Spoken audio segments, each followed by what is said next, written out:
Thank you. Good evening. Is everybody here? We're supposed to be here? My name is Gabriel Eichler. I'm the chairman of the Board of Trustees of the Václava Havla Library. And I'll also welcome my colleague here, David Dušek, who is a member of the Board of Trustees. I was going to welcome a number of other ambassadors and deputy ambassadors, but they didn't show up. So I'm not going to welcome them. Tough. It is a pleasure to see so many people here. This is a new series that Sabina has organized for the Václav Havel Library. This is named Conversation With, and we have the pleasure to actually welcome the British ambassador, Mr. Matt Field, the ambassador of the United Kingdom and Northern Ireland. And we do have an ambassador coming here from Cyprus. Well, welcome.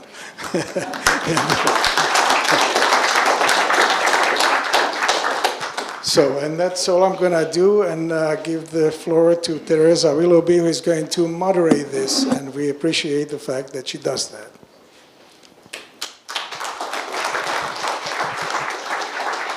So, thank you very much. Hello, everybody, again. Thank you for coming. Thanks a lot for being our guest, Mr. Field. Let's start straight from here. There will be, of course, some space for your questions, from the audience. But first, you are not new here in this country anymore, but I am interested, have you been to Prague before becoming appointed ambassador? Thank you, and what a pleasure it is. A slightly intimidating full room of people to entertain, but particularly glad to have the invitation to this wonderful place and legacy, of course, of Václav Havel. Your question, had I been to Prague before I came as ambassador? Yes, like many Brits, I'd come with a small group of my male friends on a cultural expedition. And what do you remember from that cultural expedition, Mr. Field? Not much, if I'm really honest. No, but I had, and then I came back as an adult a little time after, but knew enough certainly that I was incredibly excited at the opportunity to come and work here. What was your family's reaction to when you got the posting? Yeah, so I mean, my wife Martina and I, this is always a team sport. This is a joint decision when we want to try to get somewhere, and we're both incredibly excited at the idea of trying to come to Prague. Of course, it's a popular job. Most people have realised what an amazing place this is. So to get the job, to have the opportunity to come here, we were very excited. I've got to say, our boys have settled in here incredibly quickly. They're 10 and 13, and it's again a brilliant place for young kids and for families as well. So, it's one of those rare places, I think, that genuinely lives up to the hype. So, it's been even better to be here than we had hoped. To go back a little bit in time, what led you to diplomacy in the first place? Accidents. Probably more than anything else. I think if you kind of look back on certainly the early parts of my CV, I have a degree in theology and religious studies. I have a master's in Japanese studies.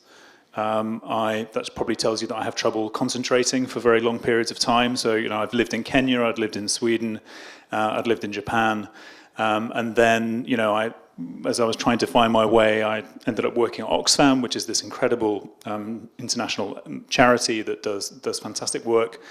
And I was looking really for something that combined this enjoyment of not traveling so much as actually living and working somewhere. So immersing yourself in a place, not just living out of a suitcase. And actually, diplomacy is one of those rare things that allows you to do that. And it was a complete, no one in my family had done anything like this before. No one in my family had stayed in school past 16 even. So it was a big change for us. And the idea that someone like me could do that was kind of mind-blowing. And then we tried, we got in, and it's been an amazing, amazing journey since. How was it when somebody called you for the first time, Your Excellency? Pretty much the same way it is now, which is it's still a shock. It still sounds like a mistake, but I will try to get used to it. Certainly, my kids won't use it for me, which I'm working on. How did you prepare for a posting in a new country? Did you have to do some kind of homework before coming?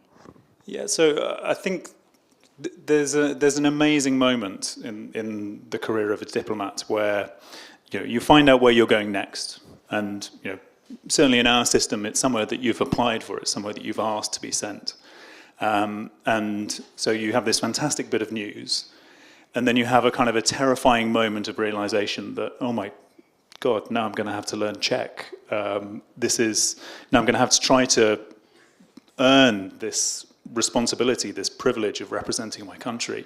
And so, very quickly, I throw myself into, reading, watching, generally trying to learn the language as well. And this is that process of starting to immerse yourself, starting to get to know the place, which continues. If there's one sort of common feature of the good diplomats that I know, the good people who have done jobs like mine, it's curiosity. And I think if you do have that curiosity, it takes you a long way. You are here for over a year. What have been some of the most memorable experiences here? Oof, Many of them. So there's been quite a few. I think, so I arrived just in the middle of the presidential election campaign, which was a wonderful immersion straight into Czech politics. And then I presented my credentials, but I presented my credentials to the outgoing president, Mr. Zeman. And I'm not sure, well, it was a short conversation, which didn't really suggest that he's a big fan of the UK, but it was great to have at least a brief opportunity, and then to see that sort of transition across, and then into the sort of Petr Pavel time that we have now. I think the coronation was an amazing moment as well, and it felt quite strange. So because we'd been through this generational change with the sad death of the Queen, which I know many Czechs sort of expressed very strongly, and their sense of loss and their sense of sort of kinship with us over that. And then we had this moment of coronation and renewal and sort of a new start. And of course, none of us, very few of us, were around in the 1950s, so we hadn't been through this before. We didn't really know what to expect. But then for those Brits that were overseas, we were not quite part of the story at home. So maybe it felt as though we might be missing out in some way in an important moment. But actually, my experience of the coronation here was probably at least as intense as anything that I would have got in the UK. So I got up at 6 o'clock that morning for my first interview. We had TV crews in the residence all day. We had a brilliant event where we decided, rather than doing sort of a closed private celebration, that we would do something public. We would take the coronation party to a shopping centre, which is a little bit of a departure, maybe not what people expected, but it meant that we could have literally thousands of people participating. British food, British music, British fashion, and that was a pretty special day. But it was special because we were able to celebrate it with our friends here.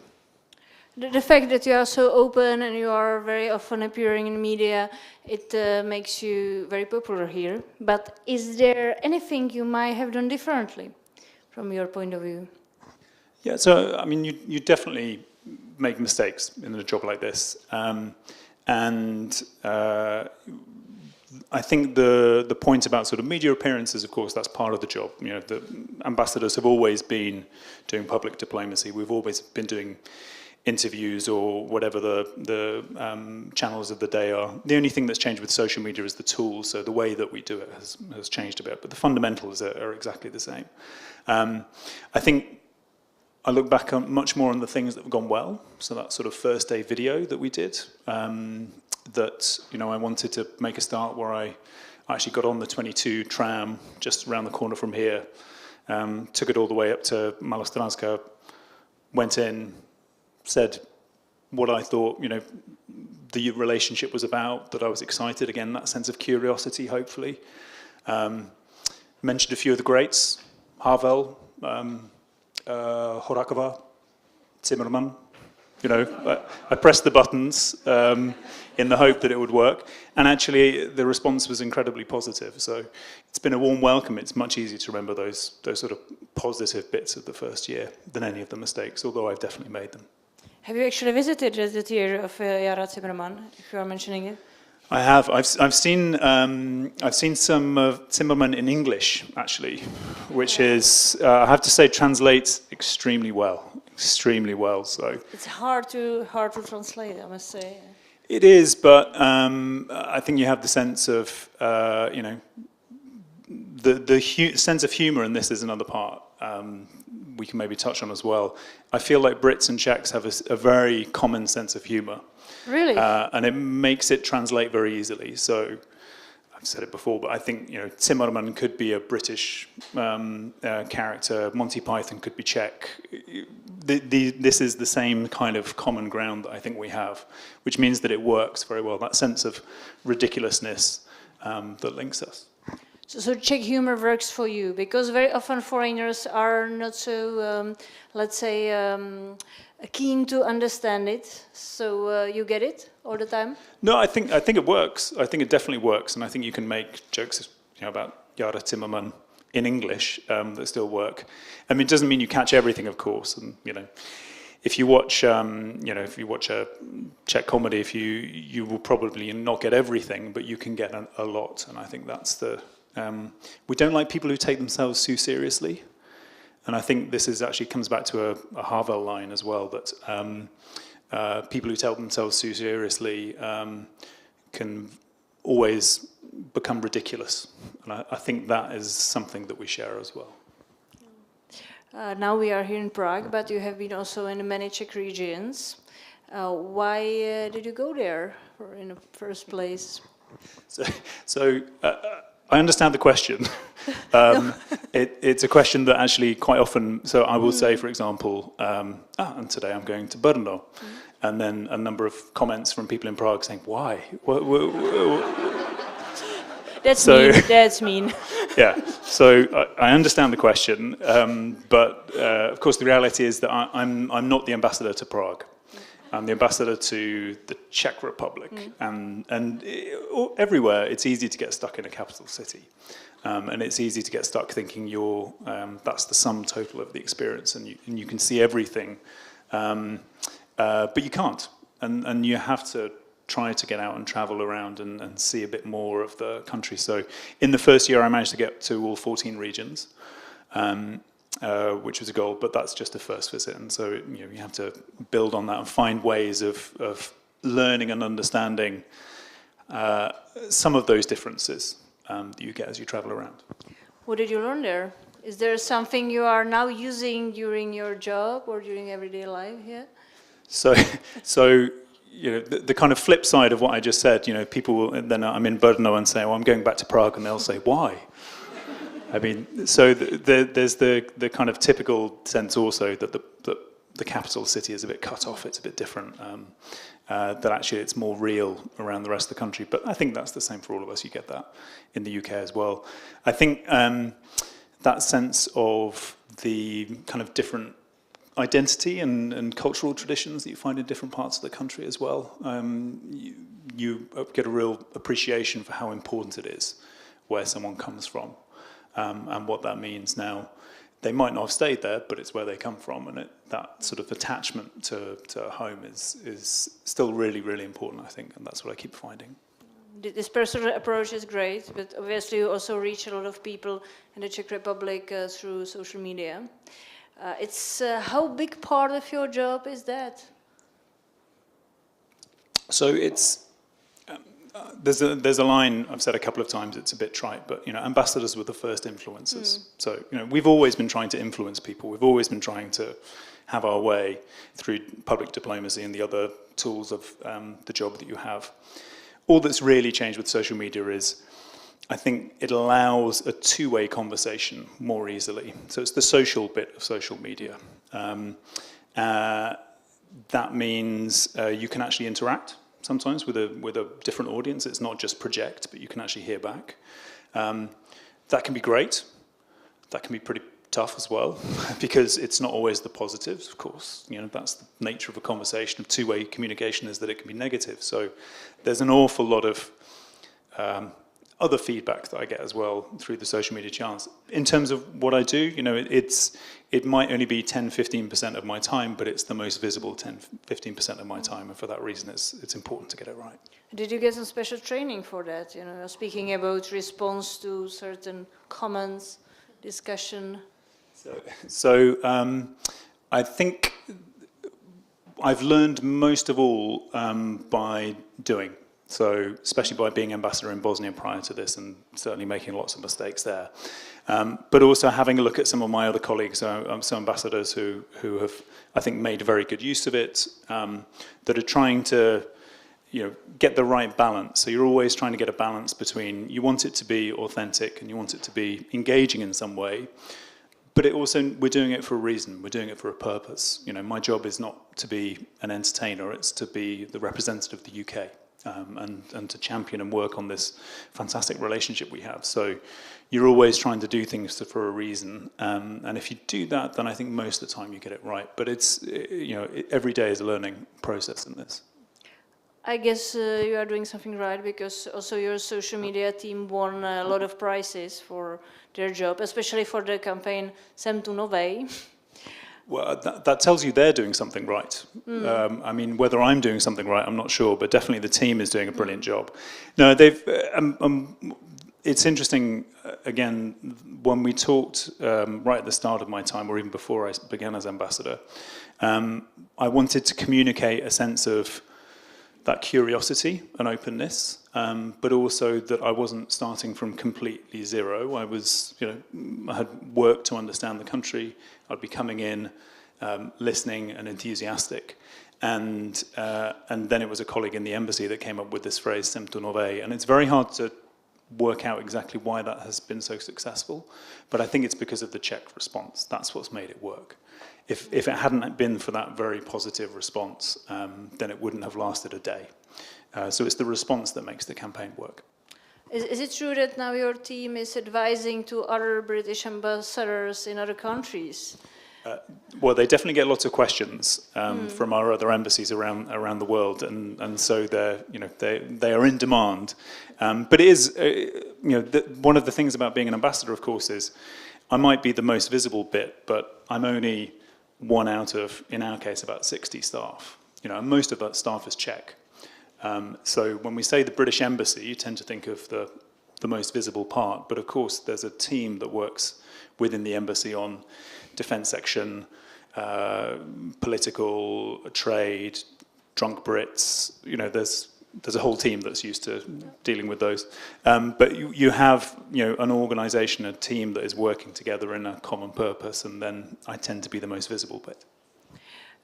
You also in the past you asked online for some recommendation for Czech books and films, and you already mentioned, of course, Václav Havel. You mentioned Jara Zimmerman, but is there something you enjoy the most of the Czech culture, Czech art? Yeah, so and this is again when I talk about that warm welcome. I would ask a question like, okay, so what books should I read? What Czech writers should I read? And I get literally hundreds and hundreds of recommendations.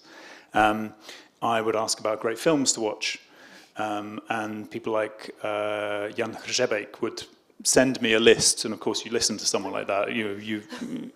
Interestingly, he didn't recommend his own films, but other people recommended his films to me. So you get that, you get songs, what sort of other cultural influences. That receptiveness, I think, to the question was great.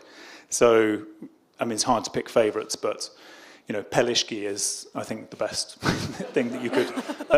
It translates very well with the subtitles because it gives you a real sense of what the country was like in that moment. And I'm reading the books of Karel Čapek a lot.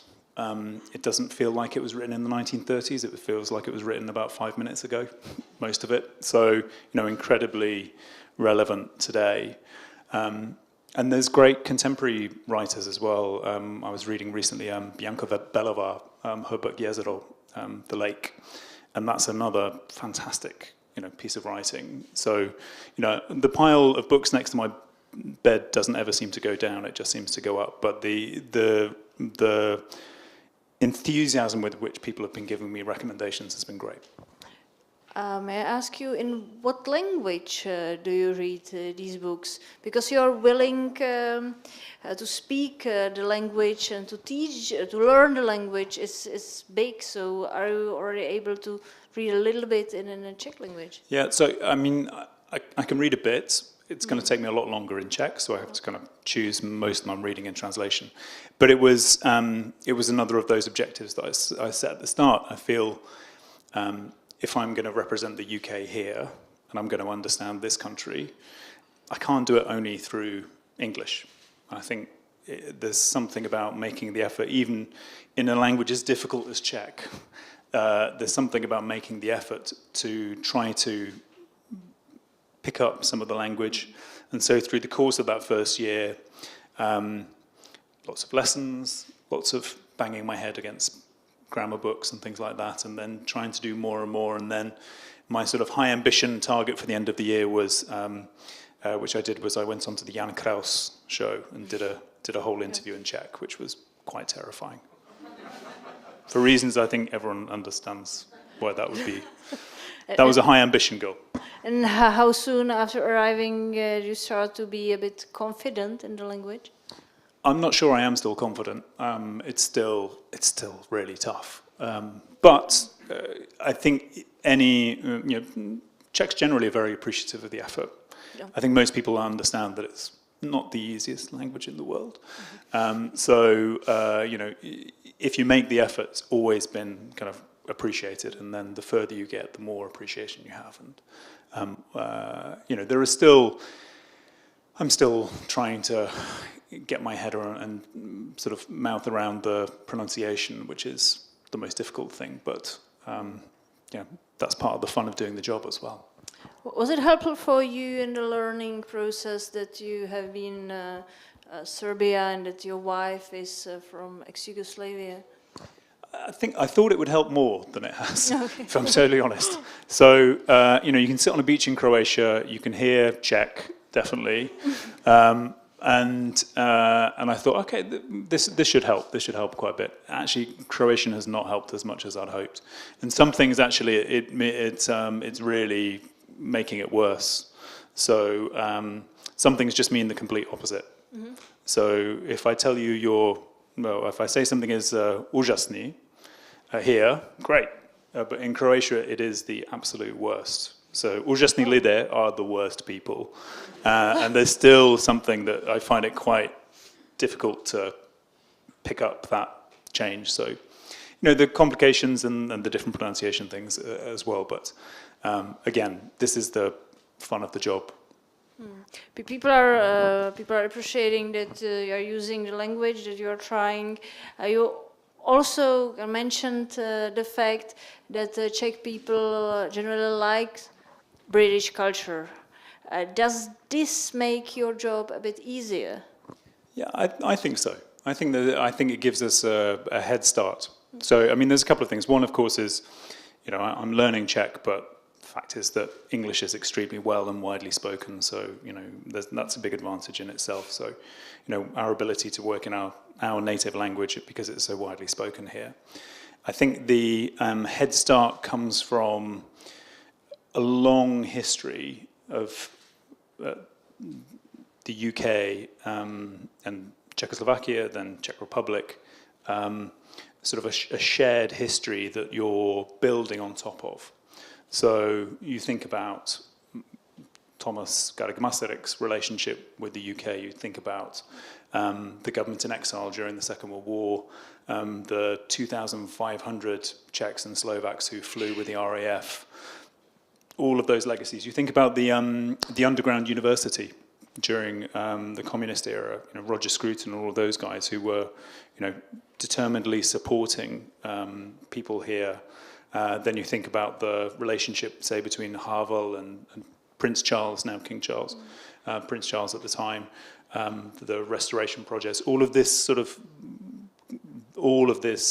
thick relationship that you're building on top of, and then you have all of the cultural connections as well. So, this is a great advantage for us, and that gives us, I think, certainly a head start.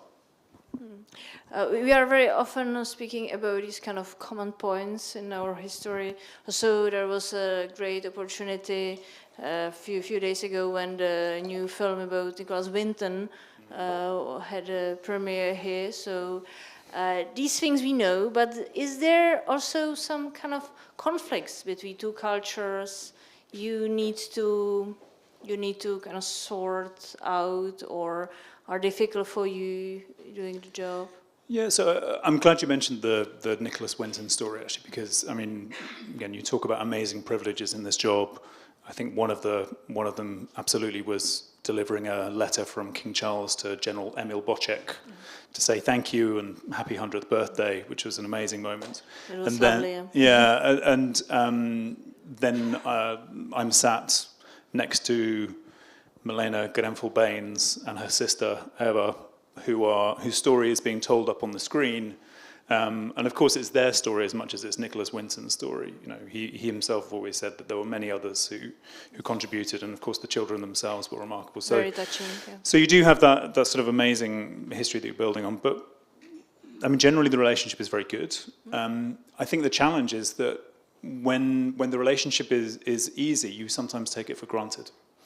And actually, it's making sure that we don't take each other for granted, that we continue to do things together, and that we find opportunities. We're not in the EU anymore, so we don't see each other in that format. We're still in NATO. We still have hundreds of reasons to cooperate, but we have to work on it a bit. And I think it's that risk of taking someone for granted that's the biggest risk. Your embassy must inform your bosses about what's happening here regularly, of course. What are these events they are interested in? Yeah, so I think London has been very interested, especially over the last couple of years, because of, not least because of Ukraine. This is still, for me, one of those defining moments that the Czech Republic and the UK reacted, I think, faster, clearer, more strongly than anyone else, pretty much. I think we did that because we understood more quickly than others what was at stake, because we'd had the domestic experience of Russian reckless aggression, Vrbětice or Salisbury in our case, but many other incidents. And so we responded very quickly and very clearly to that, and I think London has continued to appreciate and work, wanted us to work closely together. We also have lots of cooperation on other international policy challenges. What does China mean for us all? The new technologies, all of these kind of other areas. We still do quite a lot of trade together. We want to get that even bigger, and then you have all of these cultural connections between the two. And it honestly feels as though the Czechs are taking over in London, certainly in terms of our cultural, running our opera houses, our orchestras. The Czechs are right there, buying our football clubs. These are big things for us, but it's a relationship that is in good shape. And how much freedom do you have from your bosses in terms of what you do here? I always listen very carefully to their instructions, and then I do pretty much what I want to do. But the reason I can do that is because we're starting from such a good point. This is not a difficult relationship. This is a what more can we do together relationship. And when it's that kind of relationship, when you've got a great team in the embassy and you've got great partners on the Czech side as well, in the ministries, in business here, cultural institutions, civil society. You've got amazing people to work with. So that makes my life very easy. I assume that, for example, it's quite natural, normal that you, for example, take part of the Pride Parade or events like that. But how much do you need to consult this? Yeah, so I think that's a really interesting one. So I was really pleased early on in my time here to have the opportunity to participate in Pride here with the whole embassy team. We support equal marriage as an agenda here, but that's not a personal agenda for me. That's UK government policy. We support equal marriage around the world. So people, I think, tend to maybe sometimes personalise a little bit the agenda. It is something personally I care about, but it's also UK government policy. And so you're getting to do both of those things at the same time. Because ultimately I'm still representing the UK here. But certainly I don't need permission to do those because those are government priorities already. So on the kind of lighter side, for example, now when the popular series Crown, The Crown, appeared, you also did an interview for certain tabloids and stuff like that. Do you need a permission to do something like that? Or why do you do it? Why are you going to Prague? So I think the great, something like the Crown is a perfect example. Yeah, it is an amazing cultural institution. Yeah, it's incredibly popular all around the world. It's the kind of thing that if the government was making it themselves would never have been popular. Because it's precisely because it's the unofficial, dramatized, fictionalized version of events that it is popular, that it does so well. But that's UK soft power. We don't control it. We should be celebrating it.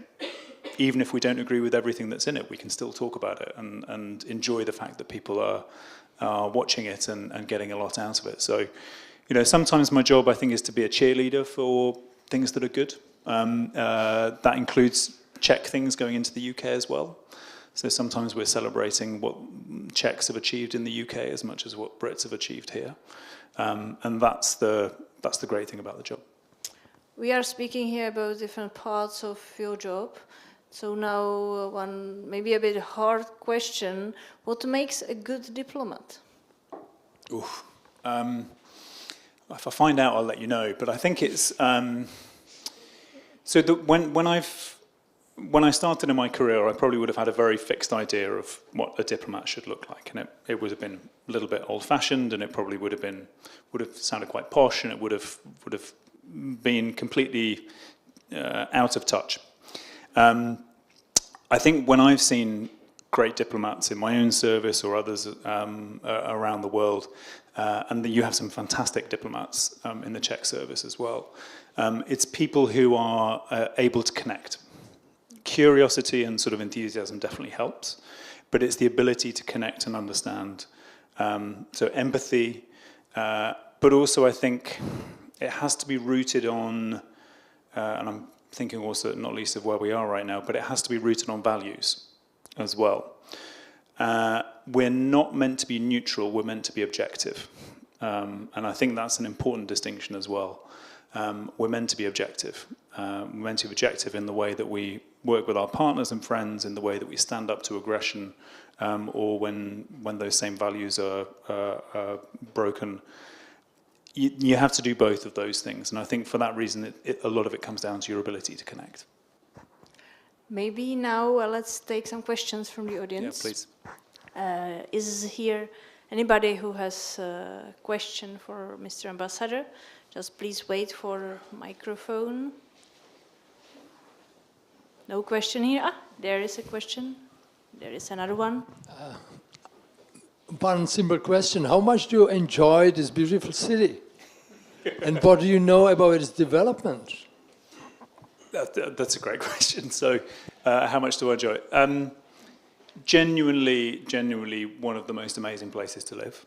And that's an easy thing to say, but it helps that it's true. I think this is a city that wears its history, but it doesn't wear it too heavily, actually. And so it still feels as though a city that is not living in the past. It doesn't feel like a museum, but it feels like it's alive. And I think the more time that we spend here, especially as a family, and the more that we sort of get to travel around, the more that we enjoy it, genuinely. I think it has one of the most amazing public transport systems, and that sounds like a small thing, but it's not really not, because it connects the whole city together for you. So suddenly, if you're stood at Narodni Chida, things don't feel that far away because you know you can get there.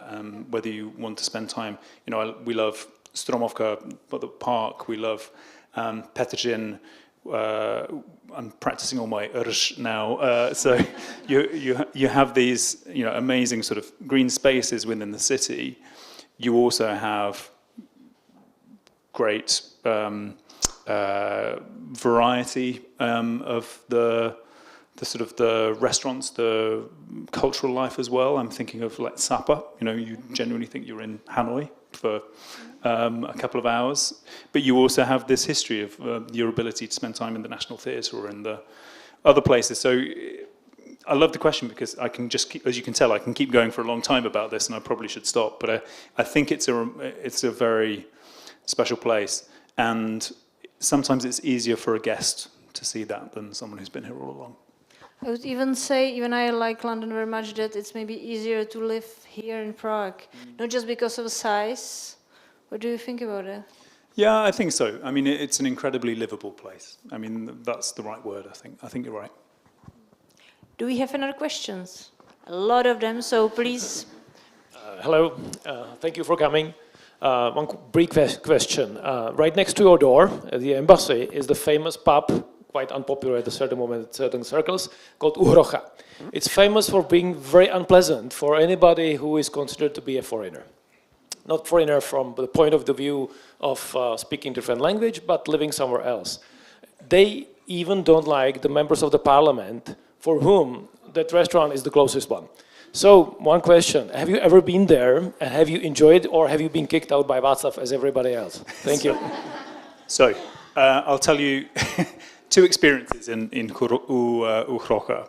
The first one was, I had a friend visiting and we went out and we were out for a while in the evening and we were coming back, and of course you walk past Uhrocha on the way up to my place.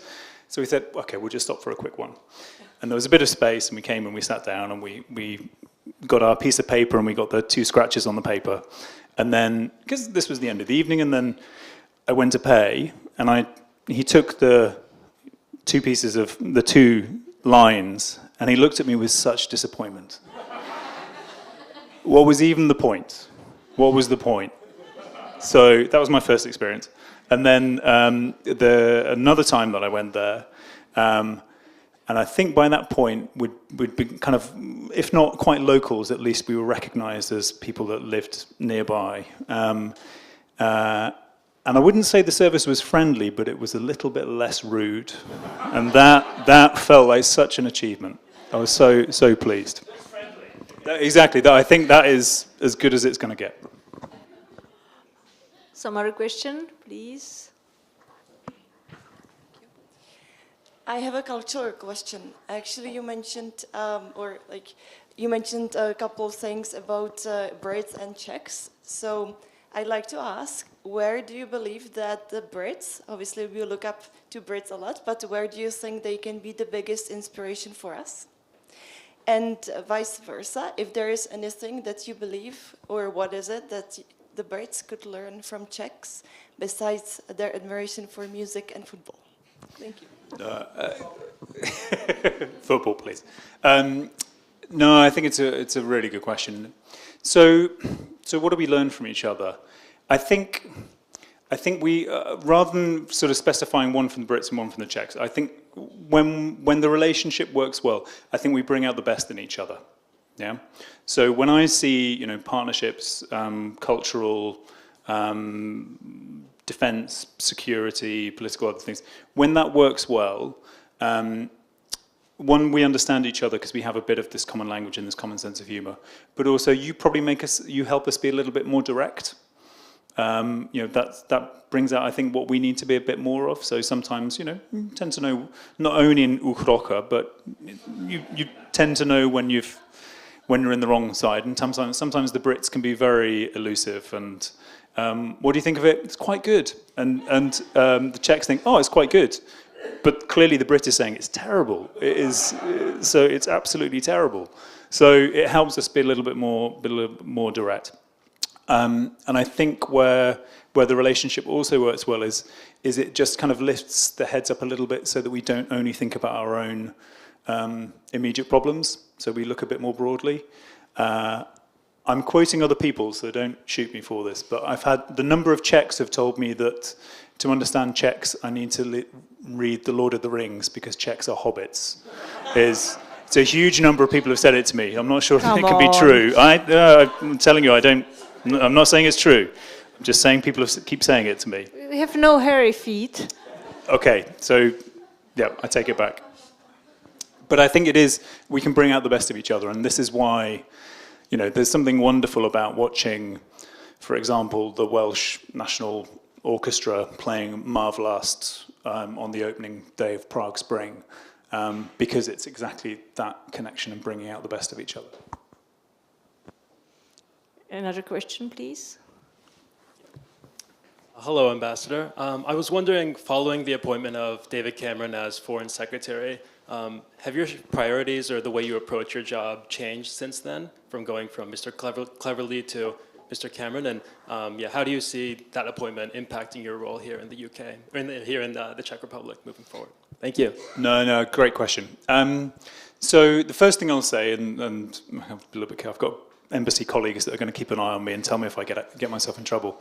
The first thing to say is because, obviously many people were surprised with the appointment. And so the tendency would say, so did you guys know all along that this was coming? We really didn't know. And there's an amazing clip of the BBC when the announcement happens, and we knew there were reshuffles happening that day. And the car pulls up outside number 10, and the BBC is doing the commentary saying, this is what's happening, this is what's happening. And the door opens and David Cameron gets out, and the BBC journalist just goes, that looks like David Cameron. And so no one saw this coming. But in many ways, actually,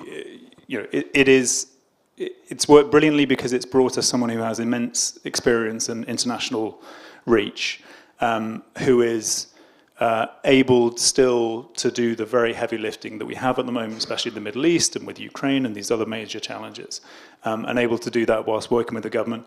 The priorities themselves are still pretty much the same. I mean, they haven't changed fundamentally because it's the same government, and we still have, helping Ukraine succeed. That's the top priority because it keeps all of us safer. So it's been much more continuity than change. All of that said, it was still a bit of a surprise.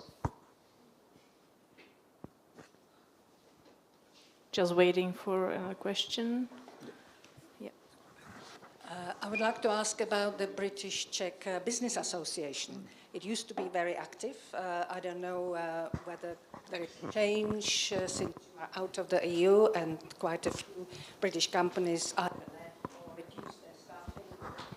Could you say something about it and how the embassy supports the association? Absolutely, delighted to. So the chamber is in fantastic shape right now. So I think you're right. I think it did go through a period when it was a bit quieter, but I think what we've got now is a really excellent group of Czechs and Brits who are really enthusiastically driving the chamber forward. And if any of you is looking for more information, please do just look up British Chamber in the Czech Republic, because they're doing fantastic work connecting companies. We have a lot of companies here, Tesco's, Marks and Spencer's, places like that. But you also have an awful lot that's happening between our property sectors, legal sectors, financial sectors, all sorts of traffic there. My job, and we have a team in the embassy that does this brilliantly, but my job is to kind of just look for the right connections, bit of a dating agency, make sure the right people are talking to each other. And so far it's going pretty well. Last year, trade was up 22%, which is great, but we still want to do more. So I'm glad you asked. I think the chamber is really running really well now, but I'd love to see even more of it if I can. More questions? Good evening, sir. My question is, when we came here, we didn't go through any personal checks. There are no bodyguards visible around here, so on. So my question is, have you ever, during your career, have you ever experienced any dangerous situation which would cause the need of personal protection or so? I wondered where that question was going for a second. It had me. You had me worried for a minute there that this was going to turn into a very direct attack.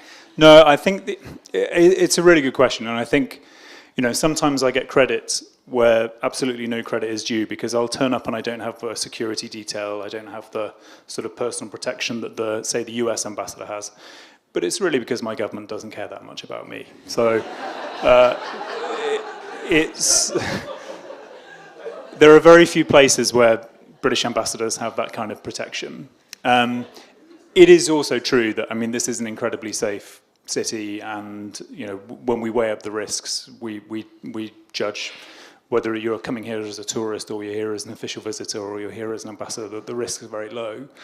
All of that said, there is a kind of underlying risk that is true anywhere in the world. And I think, without wishing to, you know, kind of really bring the mood down, I think the events of 21st December here in Prague, terrible, terrible moment, and, you know, we continue to really feel for our Czech friends during a time like that, just shows that there are risks for all of us, and the sort of security challenges that can come either domestically or can cross borders and come to us as well. So, you know, these are real challenges. One of my priorities is, you know, a relationship between the Czechia and the UK that makes us both safer in all senses. And it's not easy, especially for open democratic countries like ours, because I want to be able to be out in public. I want to be able to interact directly with people in the same way that, you know, our members of parliament want to be able to interact directly with people. The challenge is keeping all of those sort of democratic openness values in place when sometimes the challenges are quite serious as well. To make it a bit lighter again, thank you. Did you experience any James Bond moment in your position? Did you have to really run fast? Or?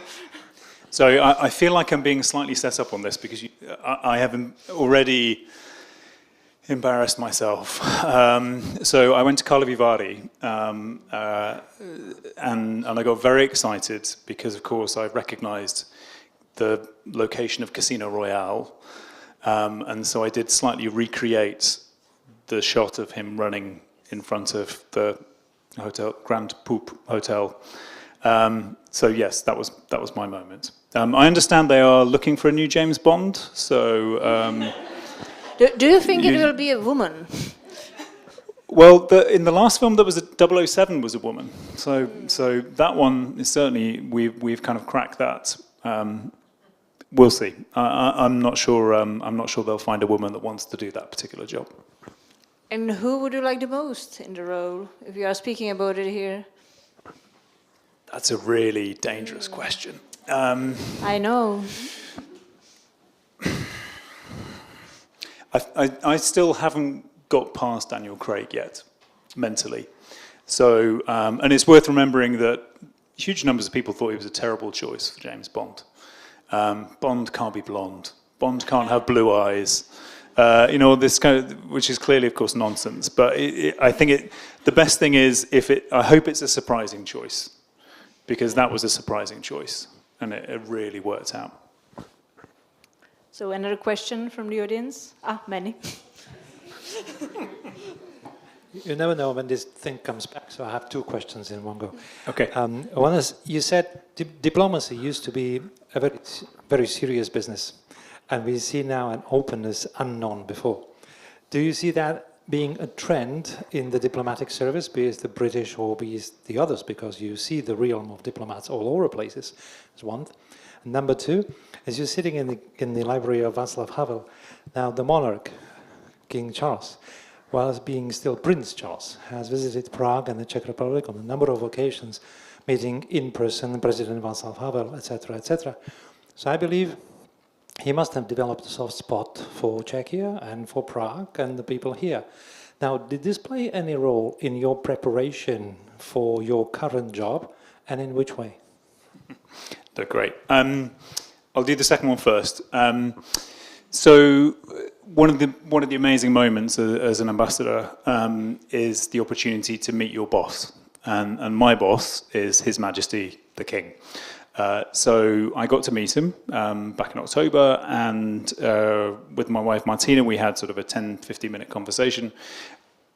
Now, the easiest thing in the world for me was when I told him where I was going, because he immediately started talking about his relationship with the Havla. He immediately started talking about his visits 5 times that he'd been here. So he was, clearly still very enthusiastic. To which, of course, being a good diplomat, I said, well, I think they'd love it if you came back again. What do you think? And in fact, President Pavel invited you during the coronation, as I'm sure you remember. And so he said he would love to come back, but I would have to convince his bosses, or at least the people that worked around him, that we would be able to make it. So we put in that bid, and we put in an effort to try to get him back here. I don't think he personally would need much convincing.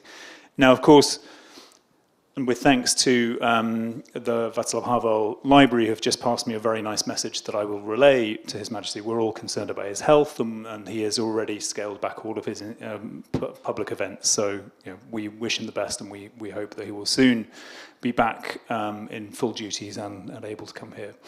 On the openness point, I think it's a really good question. What I hope is that it's not openness versus seriousness.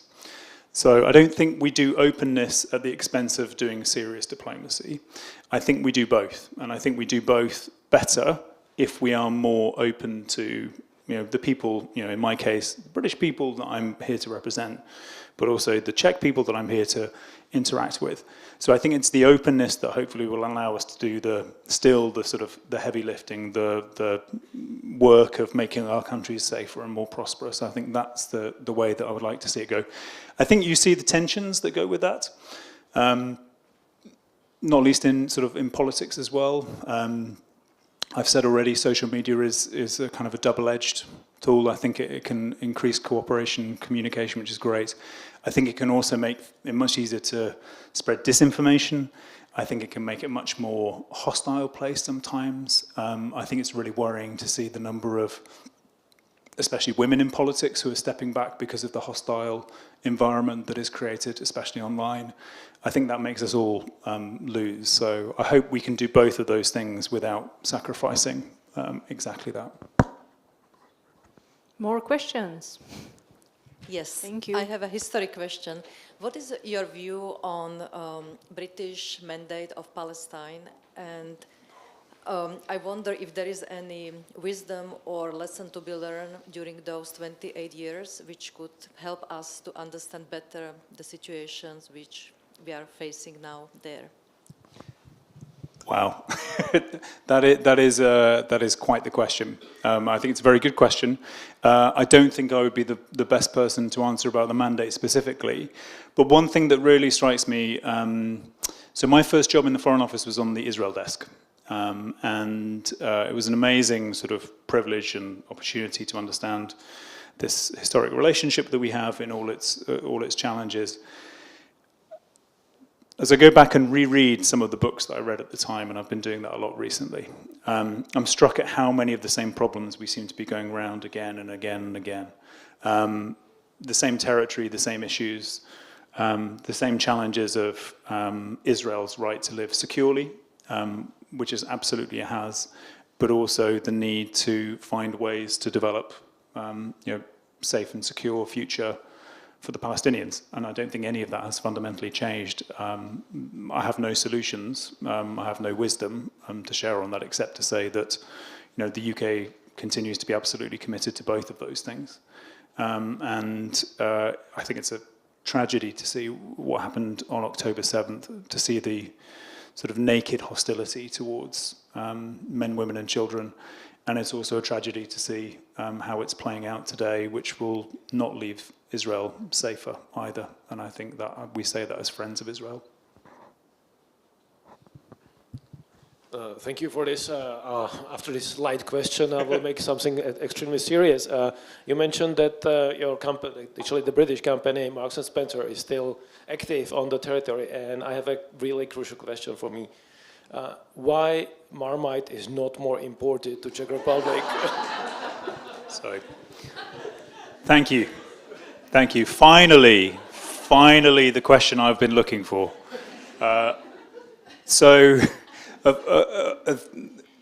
One of the sort of proudest moments was when my kids started eating Marmite. One of the great tragedies was when my kids started eating Marmite, because I have quite a limited supply, and so we need to continue to have it brought out from the UK. I mean, to me, everyone should be eating Marmite, but I appreciate I might not be in the majority. Please feel free to contact your local Marks & Spencers to make that same point. I know. Well, ask them for it. Thank you. Next questions, please. There is, yeah. Hello, Your Excellency. Thank you very much for being such a great person and for being such a great ambassador. Like, hats off for you as a part of Czech NAFO. So if I may have two questions. One, whether you feel some support from this unorganized group of doggos. And second one, this is about your MATS young advisors, whether you have some favorite ones already, and when will you say who those are? Thank you very much. Well, thank you.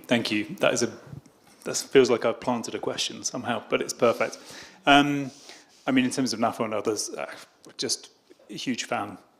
Love the work. And I think, again, this sort of point about sort of openness and some of those changes that are happening at the moment, I think in the same way that the fight with Russia is happening on all fronts, including in the information space, I think the response to Russia can happen in all of those spaces. So not just people who are on the physical front line, but the rest of us as well, by continuing to keep Ukraine in mind, by not losing sight of what's at stake. So I think all of that, you know, those are amongst the reasons to be optimistic about everything that's happening. I mean, here in the Czech Republic, the Darek pro Putina kind of agenda, which is, you know, incredibly strong and enormous empathy and action that was demonstrated in solidarity. And I think that plus 500,000 Ukrainian refugees, many of whom have been very successfully integrated into the workplace and therefore contribute far more than they take. I think this is an enormous success, and there's much that this country can be proud of. Thank you for mentioning the young advisors. This is kind of a personal project, but it's something that we in the embassy, I think, really are excited about. And to explain it, so especially for those that haven't heard already, so I mean, essentially a couple of weeks ago, I put out a call and said, very conscious that I spend a lot of time talking about young people, but I wasn't spending very much time talking to young people. So rather than me pretending I understand what's on their minds, I wanted to find a way of actually interacting with them. So I was hoping to find 8, 9, maybe 10 young people who'd be willing to work with me for an hour or two each month for an online meeting, so it can be anywhere in the Czech Republic, and tell me what's on their minds. And that's really as simple as it is. So we put this call out. It runs until the 18th, so if you know anyone between the ages of 18 and 26. Sorry, that doesn't mean that you're not young if you're over 26. It really, that's not the message. But we had to draw a line somewhere. So if you know people, please encourage them, because we genuinely, you know, I want to hear and I want to have some time interacting with a group like that. So we haven't gone through the final list yet. There's quite a lot of applications already, but I'm really excited to see what we can do with it. I see many hands in the back, so please. Hi. I think you're doing a wonderful job here. And I wonder if agenda and if you have opportunity. I hope you can hear me clearly. No, best Oh, sir. Oh, sorry. Not used to it. So I wonder if it is in your agenda and if you had any... It doesn't work, it seems, so can we ask the technical support for No? some help, please? Yes. Now it will be I okay? have no idea. So finally, I hope now, so if you had any opportunity and if it's any part of your agenda to connect with people here in science or medicine as well, and if you met any, thank you. Yeah, brilliant. So science, yes, it is. It's part of the agenda, and it's actually a part of the agenda that's working really well. And it's one of those where if I spend a bit less time on it, it's not because it isn't important, it's because it's working really well, actually. Here in this country, you've got some brilliant world-class science being done. I think about the Inorganic Chemistry Institute, the many other bodies underneath the Academy of Science, and they have great cooperation with UK counterparts. We had the Vice-Chancellor, which is the Rector of Oxford University, over recently, and she was talking about how to even improve even further that cooperation. So I think there's lots that we can do there. There's some really interesting stuff that's happening that lies in front of us, I think, about what technological change, what developments in science mean for us as countries. And this is where you look at quantum computing or especially artificial intelligence, and there are as many fears and risks as there are opportunities, and I think this is exactly the kind of thing that I hope we can do more and more together. You have some very good scientists in this country. Let's be honest, the student numbers have dropped post-Brexit of Czechs going into the UK, but they're starting to come back up again, and we're starting to find other ways, especially post-grad cooperation, to redress that. So thank you, it's a great question. Completely agree. Mentioning technologies, do you use personally AI, or are you, do you know how it works? Well, I definitely don't know how it works. Although it was a bit simplified, but in your job, are you using it a bit? So there's some really interesting developments. And we actually had someone come into the embassy recently, a Czech person working on artificial intelligence, to talk about how it could revolutionize the workplace, which was really exciting to hear about, and it definitely can. There's an annual report the Foreign Office produces about sort of the world ahead. And interesting, it's been coming out for many years, but this was the first time they'd used artificial intelligence as part of that process. And as a result, they consulted something like 750 million documents, an impossible number within human capacities, but their ability to use that. At the same time, most of what I read about artificial intelligence scares me. So it makes me genuinely worry about whether we yet have the maturity and the ability to use such powerful tools for the benefit of everyone. And I think the risks that it can exacerbate inequalities, or it can increase the amount of disinformation that we're all dealing with, I think that's the stuff that worries me. Because we need a few more Václav Havels in charge of things, and I don't think we have that many.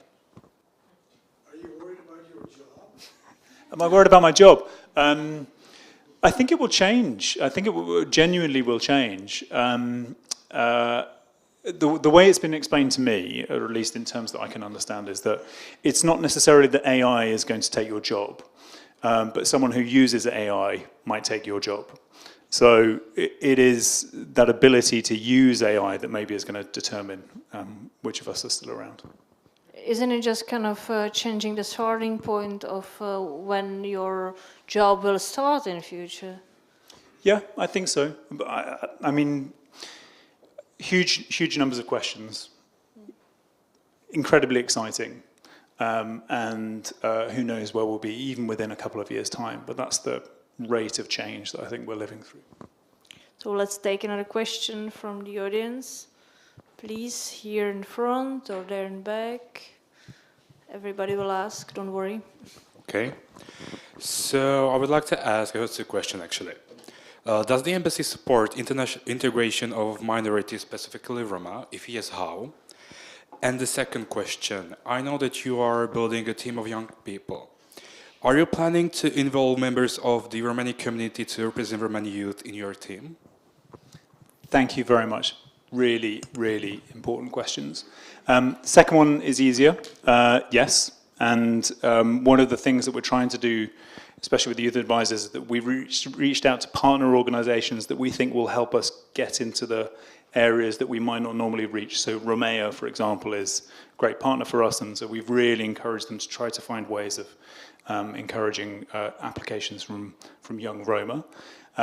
We are supporting Roma amongst other minority rights here, but it's slightly different than in some places, because fundamentally it's about supporting what the institutions here themselves are doing. So it's not that the UK should be coming in and telling how it should be done. It's much more about, well, is there anything about our experience that we can share? So something that very practical. In the UK, Roma children are far more likely to be in mainstream schools, whereas here the number of Roma kids that are in special needs schools is way, way higher. We have been sharing some of our experiences about how we make that work, because it tends to deliver better outcomes if they're kept into mainstream schools, if people are allowed to be educated together. So just as a practical example, but we work with some great community groups here, and it's one of the highlights of my job. Next question, please. A question at the front here, maybe? Was lady in the front wanted to ask a question. Please pass the mic. Your Excellency, may I ask you about, did you visit the State Theatre here in Prague and the play about your queen's the audience. audience Queen, written by Peter Morgan. Do you know him, Peter Morgan? And is it true that the best minister president for Queen was Winston Churchill? So it's a great question. So sadly, I didn't get to see the play, although I will be at the National Theatre, I think, this weekend seeing Valmont, which I'm very much looking forward to. The Peter Morgan plays, all of his work around the Queen are incredible. So I think I would see everything that he has done, everything he's been involved with already. I mean, in terms of who was the best Prime Minister, Her Majesty had 17 Prime Ministers. Yes. And the first one was, as you say, Winston Churchill, which is kind of incredible. So she went from Winston Churchill to Liz Truss. And that blows my mind. Yeah. Next question, please. There in the back. Thank you very much. Hello. You mentioned earlier that UK... I think maybe come closer. Yeah. Is this better? Okay. You mentioned earlier that UK policy is to support equal marriage all over the world. Are there any other examples of such policies? Any climate stuff, for example? Yeah, definitely. So climate action is another very concrete one of our priorities. We try to not just do the right thing at home, but to support others. So the UK has been through a huge transition. I think it's now the first G20 country to halve emissions, which is good, but there's an awful long way still to go. And I think, again, slightly in the spirit of concerns about AI, I think our ability to do the right thing in the long term is what worries me about, say, climate action. I keep recommending Walka Smloki, War with the Newts, to anyone who will read it, please, because I think it works for lots of things, not least for climate change, which is that we have a tendency not to take the long-term action that we need to, and to act in our short-term interest, and the result is newts in the Vltava or disaster on our doorstep. So I think that's another example of things that we're trying to do. I mean, gender equality as well, just as a general sort of theme that runs through everything that we're trying to do, because we think, we know actually the research is conclusive that societies which are more equal are more successful and more stable. But we do this hopefully not in a patronizing way or saying that we've got all the answers at home, because we really don't. We actually make many, many mistakes on these points back at home, and so it has to be a conversation, it has to be friend to friend. I think we are heading slowly towards the end, but we have space for a few more questions. There is one, please. Okay. Good evening, Your Majesty. Hello, Matt. Your Excellency, I'm you sorry. wish, right? Nearly Majesty. I'm here on behalf of children of primary school second graders, the same age of your sons, probably. And I'm supposed to ask you, on behalf of them, what's your most favorite and the least favorite Czech meal? And the vice versa question, what would you ask them, or maybe which message would you pass on to teenagers of the Czech Republic, which unfortunately can't be your youth advisors because their age is below or not 18 yet? Thank you. Brilliant, thank you. Favorite and not favorite? So, I mean, I have lots of favorites. I've really enjoyed it. I mean, there's nothing better to me than tartarak and a nice beer. This is perfect. I shouldn't be saying this to school children, actually, should I? Just the tartarak and a limonada that goes with it. It's not really it's not something I dislike, but I do have one slight kind of issue to raise, which is how to eat chlebíčky. And at what point it becomes so big that it's no longer a chlebíček? Because, I mean, I've received some that are like the size of plates, and I don't understand how that is anything Czech. I mean, I don't think, there's just practicalities that I have, so I do avoid those. In terms of a message for the kids, I mean, for one thing, this won't be the only time we run the youth advisors, so, hopefully if they wait, they will have an opportunity in the future. But I think it's, more than anything, just to continue to be curious and enthusiastic. We need their ideas and we need their energy, and it's interactions with young people that continue to make me optimistic. And in my experience, certainly, young people in this country are not apathetic. Sometimes frustrated, sometimes worried, but they're not apathetic, and they are actually, there's many reasons to be optimistic about them, and I imagine that's your experience as someone that works with them as well. Thank you. More questions? No issues with knedlíky?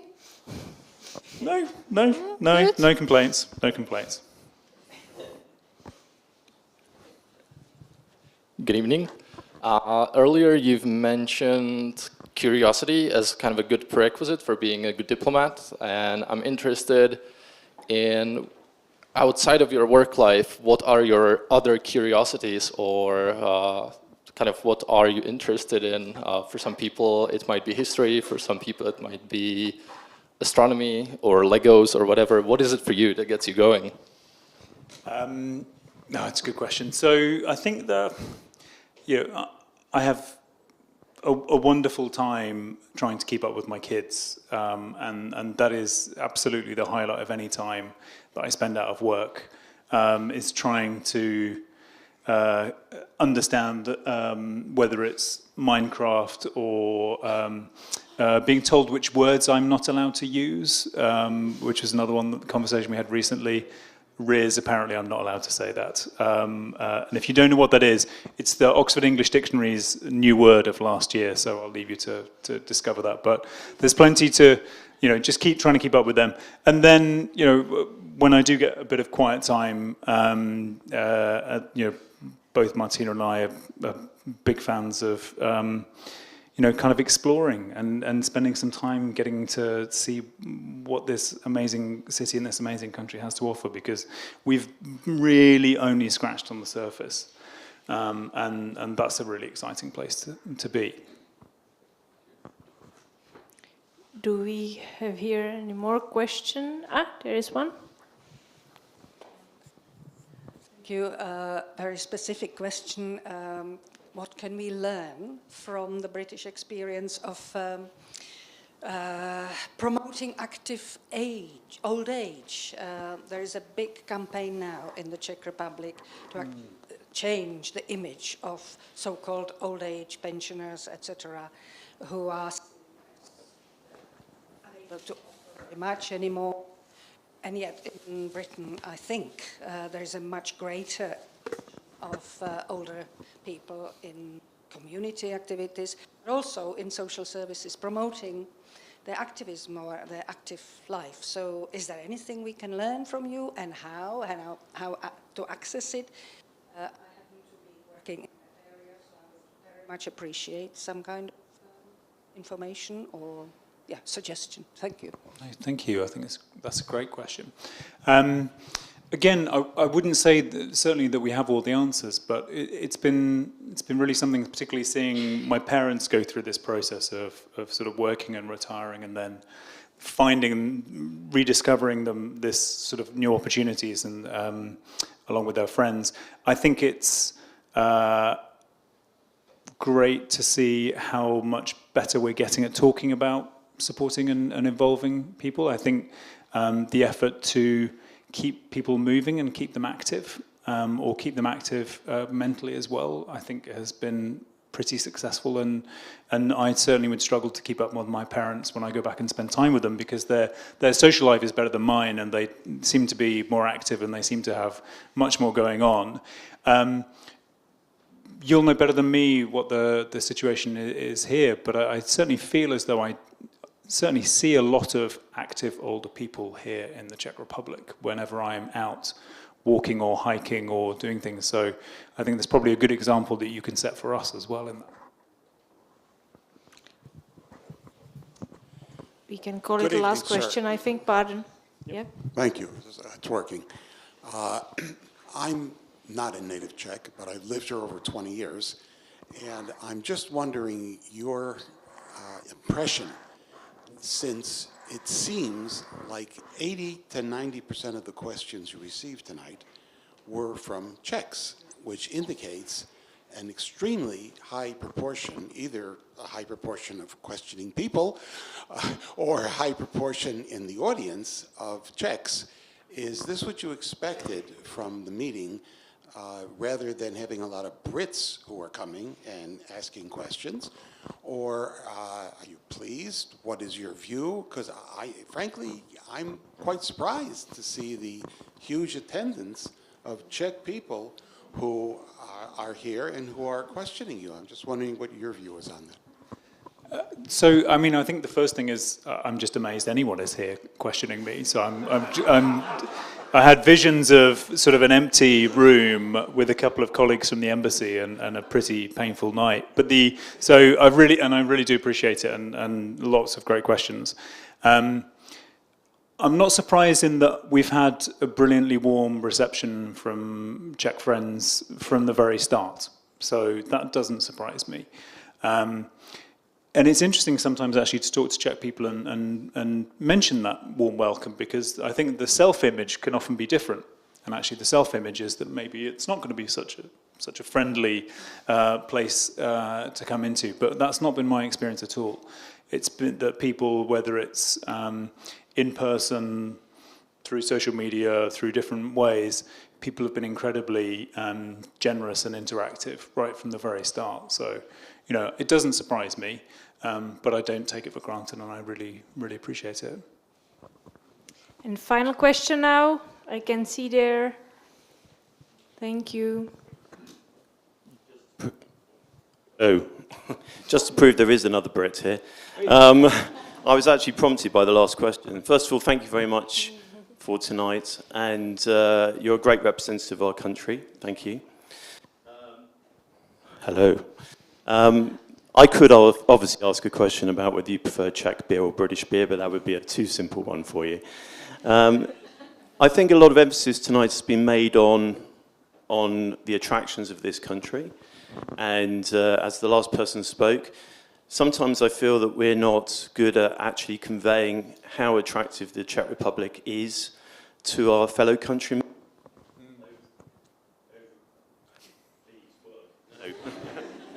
Hello. which I think is a little disappointing. I know it's not particularly your remit, but do you have any views about how this amazing country, these fabulous people, how we can actually promote that further in Britain? Yeah, I think it's a great question. I mean, you're right in the sense that it's not directly my job, but at the same time, it's kind of part of my job, I think, as well. And this is a partnership. This is a two-way street, and so I think we should be thinking just as much about how we explain the great things that this country has to offer, so that the relationship continues to grow in all the ways that we think it can. I speak to the ambassador in London pretty much every month. She and her team, I think, do a great job. At the moment, they're talking a lot about the legacy, for example, from the Second World War, of not just those that fought, but their children, and the way that they are continuing to contribute today. When I was in London a couple of weeks ago with your speaker, Markéta Pekara-Adamová, we launched a UK-Czech friendship group in our parliament, and what was really interesting was in that group of sort of 20 MPs, how many of them had some sort of connection already. One whose grandfather was from Ostrava, another whose adoptive parents had actually moved to the UK in the 60s. There's many of these stories, and I think that sort of helps, that sort of level of interaction. But yeah, I think it's maybe a question for our Czech friends is why they don't feel a little bit more confident in telling the story about this country. And maybe it's just that they like to keep it a secret, and I completely understand why. Because when something's this good, you kind of want to keep it to yourself. But I think maybe there's something about a little bit more confidence, including confidence internationally, that friends like us can maybe help a little bit with. Let's work on that. And that's it for now. Thank you very much for your great questions.